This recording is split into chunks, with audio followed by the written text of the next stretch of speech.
Namahagi ng relief packs ang Bataan PNP at provincial government ng Bataan sa mga residente na naapektuhan ng matinding pagbaha dulot ng southwest monsoon o habagat sa Orani, Bataan.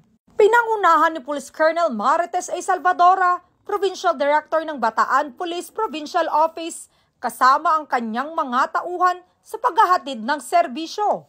Mula sa Department of Social Welfare and Development ang ipinamahaging 2,000 relief packs na kung saan personal na pinamunuan ni DSWD Secretary Rex T. Gatchalian kasama ang Bataan PNP at Provincial Government ng Bataan.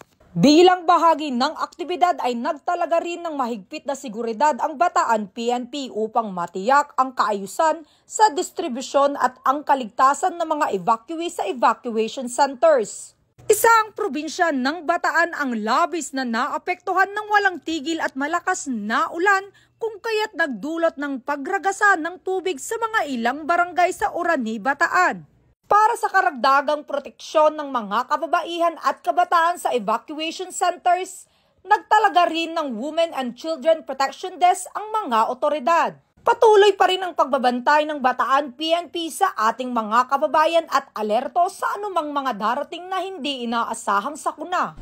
Mula dito sa City of San Fernando, Pampanga, ang inyong PNN Correspondent, Police Corporal Giselle V. Rivera, alagad ng batas, tagataguyod ng Balitang Pulis.